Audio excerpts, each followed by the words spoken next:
शरीर में नाड़ियों का विशेष महत्व है। नाड़ी शरीर के उन सूक्ष्म रास्तों को कहा गया है जिनसे प्राण ऊर्जा पूरे शरीर में प्रवाहित होती है। स्थूल शरीर में नाड़ियों की संख्या लाखों में बताई जाती है, लेकिन हठ योग प्रदीपिका के अनुसार मनुष्य शरीर में कुल 72,000 नाड़ियां होती हैं। नाड़ियों को नस या धमनी समझने की भूल ना करें। नाड़ियां शरीर में प्राण ऊर्जा, ब्रह्मांडीय ऊर्जा, वीर्य और कुंडलिनी जैसे सूक्ष्म ऊर्जाओं का संचार कराती हैं। नाड़ियों का कोई भौतिक स्वरूप नहीं है, यानी अगर आप शरीर को काटकर इन्हें खोजने का प्रयास करें तो आप इन्हें नहीं ढूंढ पाएंगे। 72,000 नाड़ियों में इड़ा, पिंगला, सुषुम्ना, गांधारी, हस्तजिह्वा, कुहू, सरस्वती, पूषा, शंखिनी, पयस्विनी, वारुणी, अलंबुषा, विश्वोदरी और यशस्विनी इन 14 नाड़ियों को महत्वपूर्ण माना जाता है तथा इनमें भी प्रमुख 3 नाड़ियां हैं। इड़ा जिसे चंद्र नाड़ी कहते हैं, पिंगला जिसे सूर्य नाड़ी कहते हैं और सुषुम्ना नाड़ी आज भले आधुनिक विज्ञान नाड़ियों के अस्तित्व को नकारता है। मगर जैसे जैसे आप अधिक सजग बनने लगते हैं, आप महसूस करेंगे शरीर में ऊर्जा की गति अनियमित नहीं है, वह तय रास्तों से गुजरती है। मलमार्ग एवं मूत्रमार्ग जहां से पृथक होते हैं, उसी संधि के पास कुंडलिनी रहती है जो समस्त नाड़ियों को जन्म देती हैं।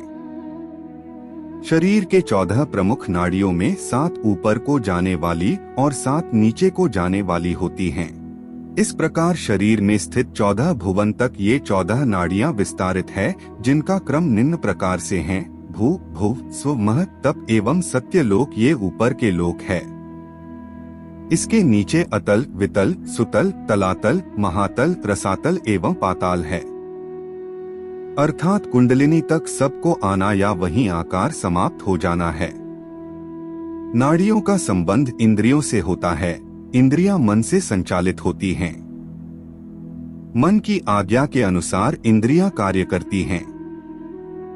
जैसे कार्य होता है उसकी सूचना नाड़ियां कुंडलिनी तक पहुंचाती हैं और उसके बाद कुंडलिनी उसका उचित अनुचित निर्णय लेकर उन संग्रहित सूचनाओं के ऊपर निर्णय लेती हैं।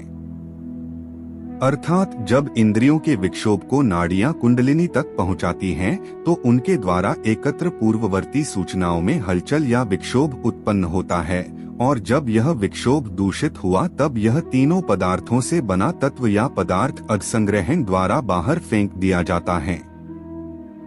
जैसे कान के द्वारा सुना गया कोई अपशब्द पूंजीभूत होकर ज्ञानेंद्रियों की सहायक वाहिकाओं द्वारा मन को पहुंचाया जाता है। मन को इससे अपनी प्रतिष्ठा पर ठेस लगता है। मन तत्काल इसके विपरीत प्रतिक्रिया के लिए संबंधित नाड़ियों से सूचना कुंडलिनी के पास घिरा आवरण तदनुरूप द्रवित अन्य पदार्थ का रूप धारण कर संबंधित या उस कार्य के लिए नियुक्त नाड़ी के माध्यम से मन को वापस किया जाता है और मन के द्वारा तत्काल संबंधित कर्मेंद्रिय जैसे झगड़ा करने के लिए हाथ या मुंह को आदेश दिया जाता है।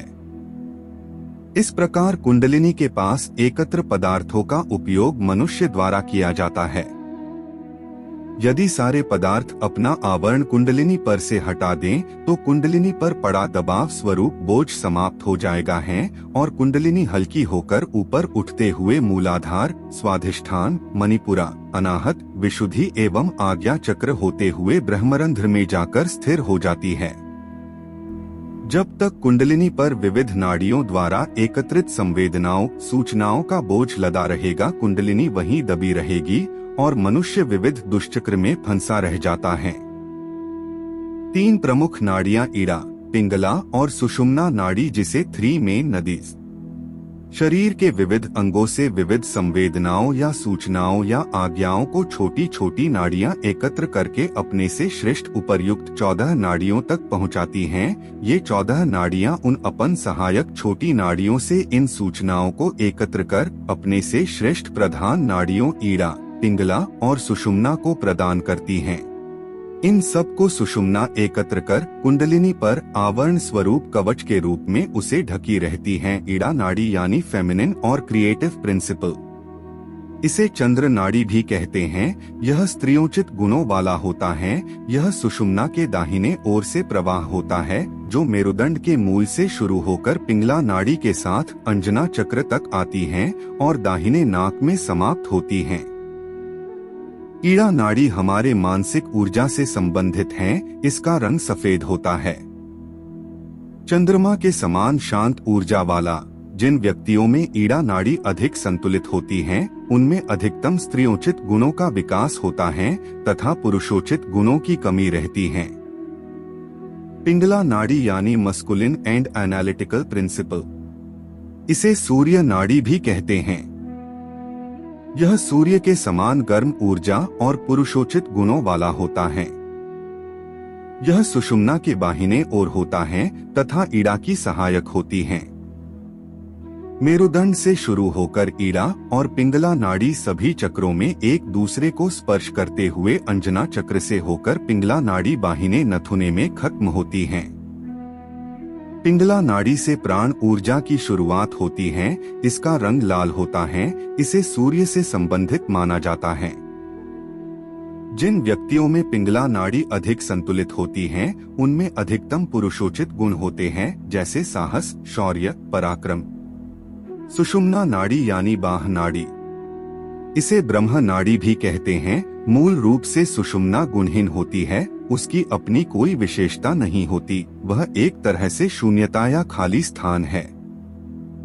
अगर शून्यता है तो उससे आप अपनी मर्जी से कोई भी चीज बना सकते हैं। सुषुम्ना में ऊर्जा का प्रवेश हो जाए तो आप एक नए तरह का संतुलन पा लेते हैं। इससे आपके अंदर एक विशेष स्थान होता है जो किसी भी तरह की हलचल में कभी अशांत नहीं होता, जिस पर बाहरी स्थितियों का प्रभाव भी नहीं पड़ता। आप निष्पक्ष हो जाते हैं। आप जहां भी रहे वहीं का हिस्सा बन जाते हैं। लेकिन कोई चीज आपसे चिपकती नहीं है। आप जीवन के सभी आयामों को खोजने का साहस सिर्फ तभी करते हैं जब आप इस स्थिति को प्राप्त कर लेते हैं। राजयोग पतंजलि योग में जब मन को यम, नियम, आसन, प्राणायाम और प्रत्याहार से स्थिर किया जाता है, तब सुषुम्ना में ऊर्जा का प्रवेश होने लगता है। अब जान लेते हैं नाड़ी योग विज्ञान। ईड़ा और पिंगला जीवन के बुनियादी द्वैतता का प्रतीक हैं, जिसे हम परंपरागत रूप से शिव और शक्ति अथवा पुरुषोचित और स्त्रियोचित भी कहते हैं। यह हमारे दो पहलू लॉजिक, तर्क, बुद्धि और सहज ज्ञान हो सकते हैं तथा जीवन की रचना भी इसी के आधार पर होती है। सृजन से पूर्व सब कुछ अपने मौलिक रूप में होता है। इसमें कोई द्वैत नहीं होता, मगर सृजन के साथ उसमें द्वैतता आ जाती है। यहाँ पुरुषोचित और स्त्रियोचित लिंग भेद या शारीरिक रूप से स्त्री या पुरुष होना नहीं है, बल्कि ये प्रकृति के कुछ खास गुण हैं जिन्हें पुरुषोचित और स्त्रियोचित कहा जाता है। आप पुरुष हो सकते हैं, मगर यदि आपकी ईड़ा नाड़ी अधिक सक्रिय है तो आप में स्त्रियोचित गुण हावी हो सकते हैं।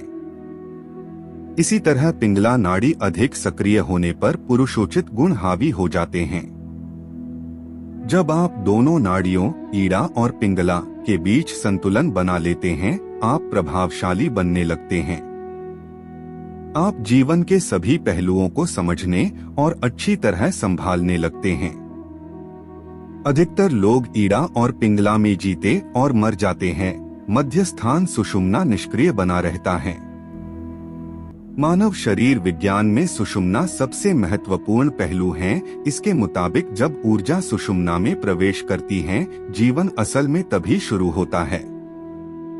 सूर्य, चंद्र और सुषुम्ना स्वर। स्वर विज्ञान एक बहुत ही आसान विद्या है। श्वास जीव का प्राण है और इसी श्वास को स्वर कहा जाता है।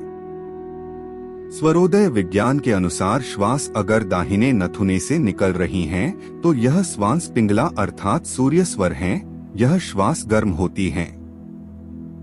इसके विपरीत बाहिने नथुने से निकल रही श्वास ईड़ा अर्थात चंद्र स्वर हैं। यह ठंडी होती हैं।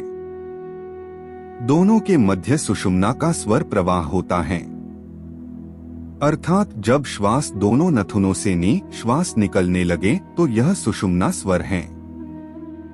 उपरोक्त श्वास के निकलने की तीनों क्रियाएं ही स्वरोदय विज्ञान का आधार है। अपनी नाक से निकलने वाली सांस को परखने मात्र से आप जीवन के कई कार्यों को बेहतर बना सकते हैं। सामान्य अवस्था में नाक के एक ही छिद्र से हवा का आवागमन होता रहता है, कभी दायां तो कभी बायां। कुछ समय के लिए दोनों छिद्रों से श्वास निकलती है। सुषुम्ना नाड़ी के चलने से दोनों नथुनों से श्वास चलने लगती हैं। बाईं तरफ से सांस का आवागमन हो रहा है, यानी ईड़ा नाड़ी में वायु प्रवाह हो रहा है। इसके विपरीत दाईं नाड़ी पिंगला है। इन नाड़ियों को कैसे खोला जाए? नाड़ी शोधन के द्वारा बंद नाड़ियों में भी ऊर्जा का संचार कराया जाता है, जिसके लिए स्वर योग और स्वर साधना का उपयोग किया जाता है।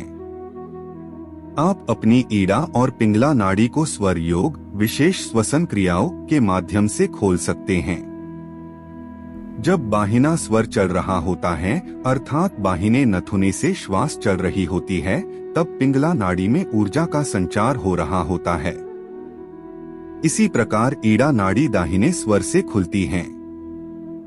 सुषुम्ना नाड़ी में ऊर्जा का प्रवाह करने के लिए हमें उस अवस्था में पहुंचना होगा जब हमारी ईड़ा और पिंगला नाड़ी में संतुलित रूप से ऊर्जा का प्रवाह हो रहा हो। यह सब तभी होगा जब आप ईड़ा और पिंगला तथा इनसे संबंधित छोटी बड़ी नाड़िकाओं का शोधन कर लेंगे। जब ऐसा हो जाएगा तब सुषुम्ना से कुंडलिनी शक्ति ऊपर को उठने लगेगी। योग का मुख्य लक्ष्य मोक्ष की प्राप्ति है, जिसे अक्सर समाधि की अवस्था में प्राप्त किया जाता है, और यही पतंजलि योग सूत्र में भी बताया गया है। योग के अनेक विधियां जैसे आरंभिक शुद्धि, सत्कर्म, योगिक सील, मुद्रा, विजुलाइजेशन, सांसों को रोकना, प्राणायाम, मंत्र उच्चारण सभी मिलकर प्राण ऊर्जा के प्रवाह को ईड़ा, पिंगला और सुषुम्ना में प्रवाह होने में मदद करते हैं। नाड़ी योग का महत्व प्राचीन भारत में ही नहीं अपितु अभी भी महत्वपूर्ण है। इनसे ही प्राण ऊर्जा पूरे शरीर में प्रवाहित होती है। इसलिए नाड़ी योगा अतुल्य है। मित्रों, वीडियो में अंत तक जुड़े रहने के लिए धन्यवाद, और अभी तक आपने हमारे चैनल को सब्सक्राइब नहीं किया तो जरूर कर ले।